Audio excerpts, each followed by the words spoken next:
नमस्कार मित्रों, चैनल पर बने रहें और वीडियो को पूरा ज़रूर देखें।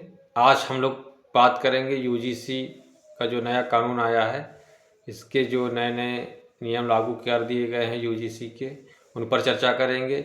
ये कानून आया है, ये क्या प्रभाव डाल रहा है समाज पर, आने वाले समय में इसका क्या परिणाम होगा, इसका विरोध क्यों हो रहा है, कौन लोग इसका विरोध कर रहे हैं, इसमें किसका हित है किसका अहित है, इस पर चर्चा करेंगे। और इस कानून को जो है सुप्रीम कोर्ट में इसको चैलेंज किया गया है कि ये कानून जो है वो, जैसा कि बता रहे हैं कि ये ज़रूरी है, तो इसका विरोध भी हो रहा है और इसका विरोध जो है सुप्रीम कोर्ट तक पहुंच गया है। तो इस पर चर्चा करते हैं। तो मित्रों, चैनल पर बने रहें और चैनल को सब्सक्राइब कर लें, वीडियो को लाइक करें और वीडियो पसंद आए तो इसको शेयर ज़रूर करें और वीडियो को अंत तक जरूर देखें। वीडियो थोड़ा लंबा हो सकता है, आप धैर्य बनाए रखें और वीडियो को जरूर देखें, तो आप लोगों को जानकारी अच्छे से मिल जाएगी। तो खबर ये है कि ये जो आप लोग सभी को पता होगा कि इसका विरोध हो रहा है इस कानून का। तो ये कानून क्या है और इसका क्या असर हो रहा है, इन सभी चीज़ों पर हम चर्चा करते हैं। तो एक ये न्यूज़ आर्टिकल है, ये जी न्यूज का। इसका जो टाइटल है, इसमें लिखा क्या है नियम 3C, उच्च शिक्षा संस्थानों को लेकर जारी यूजीसी के नए नियमों को सुप्रीम कोर्ट में दी गई चुनौती। तो इसको हम डिटेल में आप लोगों को बता रहे हैं। उच्च शिक्षा संस्थानों को लेकर जारी यूजीसी के नए नियमों को सुप्रीम कोर्ट में चुनौती दी गई है। याचिकाकर्ता मृत्युंजय तिवारी की ओर से दायर की गई अर्जी में यूजीसी नियमावली 2026 के नियम 3C को चुनौती दी गई है। याचिका में कहा गया है कि यह नियम जाति आधारित भेदभाव को केवल अनुसूचित जाति, अनुसूचित जनजाति, ओबीसी के खिलाफ हुए भेदभाव तक सीमित करता है। इस बात के तहत सामान्य वर्ग के लोगों को जातिगत भेदभाव शिकायत का अधिकार नहीं है। इस लिहाज से यह नियम संविधान के अनुच्छेद 14, अनुच्छेद 15, अनुच्छेद 21 के तहत नागरिकों को मिलने वाले मौलिक अधिकारों का उल्लंघन करता है। ये जो एक्ट आया है यूजीसी का, याचिका में सुप्रीम कोर्ट से मांग की गई है कि यूजीसी रेगुलेशन 2026 के रेगुलेशन 3C को असंवैधानिक घोषित करे, इसके लागू करने पर रोक लगाई जाए। याचिकाकर्ता की मांग है कि 2026 के नियमों के अंतर्गत बने सभी शिकायत निवारण सिस्टम को जाति निरपेक्ष तरीके से सभी जाति के व्यक्तियों के लिए उपलब्ध कराने का निर्देश दें। और ये जो कानून है ये 15 जनवरी से लागू हो गया है। ये गाइडलाइंस जो है इसकी 15 जनवरी 2026 से देश भर के सभी कॉलेजों, यूनिवर्सिटियों और उच्च शिक्षा संस्थानों में लागू हो गए हैं। दरअसल इसके प्रावधान इतने सख्त हैं कि लाखों युवाओं को लग रहा है कि ऐसा कानून का सही इस्तेमाल अगर नहीं होता है इस कानून का, तो वह जो है बदला लेने का एक टूल बन जाएगा। नए नियमों को लेकर शिक्षक वर्ग से लेकर हर वर्ग में आक्रोश देखने को मिल रहा है। तो इस पर थोड़ा नज़र डालते हैं कि ये कानून कैसे आया है, सरकार कैसे लेकर आई है इसको। संसद की शिक्षा, महिला, बाल और युवा संबंधी मामलों की संसदीय कमेटी ने यूजीसी के ड्राफ्ट रेगुलेशंस की समीक्षा करने के बाद इसे 8 दिसंबर 2025 को सरकार को सौंपा था। इस कमेटी में यूजीसी की सिफारिशें दी, जिसके आधार पर भेदभाव करने वाले नियम में ओबीसी को भी जाति आधारित डिस्क्रिमिनेशन में शामिल किया जाए। कमेटी ने यह सिफारिश भी दी कि इक्विटी कमेटी में SC, ST, OBC से आधे से ज़्यादा प्रतिनिधित्व हो। डिसेबिलिटी को भी इसमें डिस्क्रिमिनेशन के आधार में शामिल किया जाए। अन्य बदलावों में डिस्क्रिमिनेटरी प्रैक्टिसेस की लिस्ट और पब्लिक डिस्क्लोजर की सिफारिश की गई है। इन सिफारिशों के बाद यूजीसी ने फाइनल रेगुलेशंस में कई बदलाव करते हुए इसे जनवरी 2026 में नोटिफाई कर दिया। नए नियम कायदों के तहत फॉल्स कंप्लेंट पर जुर्माने का प्रावधान हटाना शामिल था। हालांकि सोशल मीडिया पर इस कमेटी के चेयरमैन दिग्विजय सिंह को बहुत कुछ कहा जा रहा है। कई रिपोर्ट्स में दावा किया है कि सिंह की अगुवाई वाली कमेटी ने ओबीसी को शामिल करने की सिफारिश की, जिससे फाइनल गाइडलाइंस प्रभावित हुई है। नए प्रावधानों की उत्पत्ति और यूजीसी के अधिकार।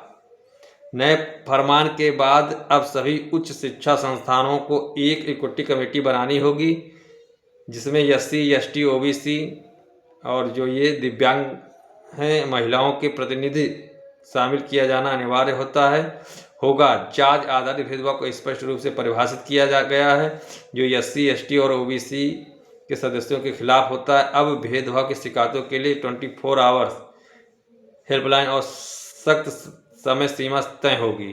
शिकायत मिलने के 24 घंटे में कार्रवाई शुरू करना अनिवार्य होगा। संस्थान को हर हाल में 60 दिन में जांच पूरी करनी होगी। उल्लंघन पर संस्थान की मान्यता रद्द हो सकती है या UGC फंडिंग रोकी जा सकती है। संसदीय समिति का कहना है कि नियमों में बदलाव की जरूरत महसूस हो रही थी। नए नियम 2012 के पुराने नियमों का अपडेट है जो सुप्रीम कोर्ट के निर्देश पर बनाए गए हैं। तो मित्रों, जब से ये सरकार आई तब से कुछ न कुछ ये खुराफात कर रही है इसी तरीके से। यानी 2014 से कभी नोटबंदी, कभी GST, कभी किसानों से संबंधित जो 3 कानून लाए थे, अगर वो अच्छे थे तो उनको वापस क्यों ले लिया आपने। इसी प्रकार से नए नए रोज़ कुछ न कुछ इनका इसी तरीके से चलता रहता है। तो ये टोटली जो है पॉलिटिक्स चल रही है। और जैसे कि यूपी में अखिलेश के द्वारा PDA की राजनीति की जा रही थी, उसी तरीके ये PDA का जो पूरा सिस्टम मोदी जी ने पकड़ रखा है और इसमें सभी को शामिल कर लिया है, सिवाय जो अगर वर्ण व्यवस्था के अनुसार कहा जाए कि तो ब्राह्मण, क्षत्रिय और वैश्यों को छोड़कर सभी इसमें शामिल हैं। और ऐसा माना जाता है कि जो ये सारे जो भेदभाव हैं इसकी जो जड़ हैं वो ब्राह्मण, क्षत्रिय, वैश्य हैं, जो कि ऐसा संभव नहीं है, ना ऐसा कहीं होता। किसी कॉलेज में, किसी डिग्री कॉलेज में, किसी विश्वविद्यालय में लोगों की व्यक्तिगत लड़ाइयाँ होती हैं, व्यक्तिगत इशू होते हैं और उनको ये रंग दे दिया जाता है जाति का, धर्म का। इस तरीके से सारी चीज़ें बताई जाती हैं, गढ़ी जाती हैं। तो मेरा मानना ये है कि न ये पहली वाली ये BJP बची हुई है जो पहले थी आज की 20-25 वर्षों पहले, न पहले वाला ये RSS बचा हुआ है।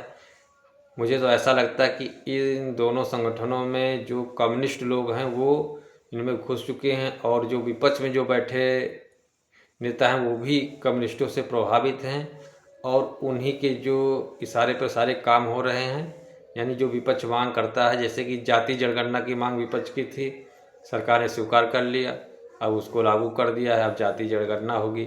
इसी तरीके से ये बात थी, ये भी विपक्ष की मांग थी संसदीय समिति में, तो इसको भी ये लागू कर दिया उन्होंने।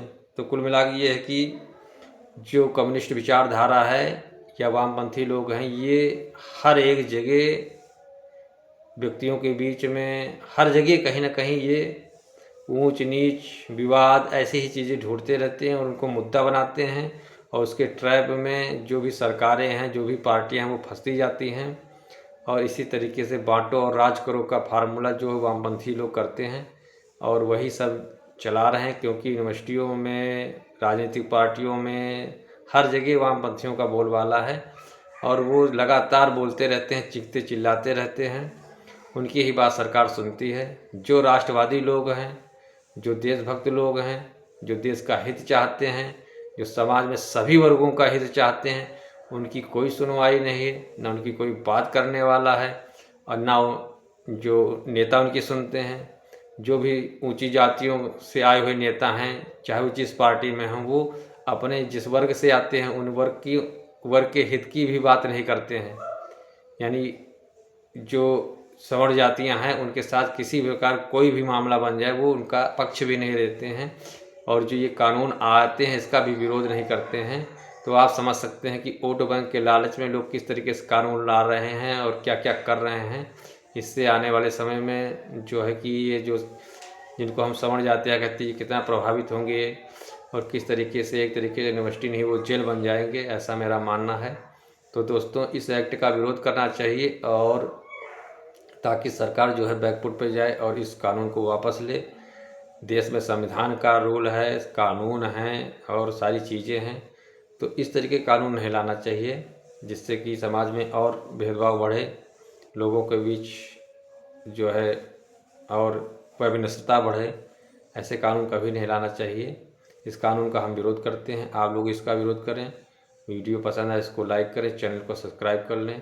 तब तक के लिए जय हिंद, जय भारत, भारत माता की जय।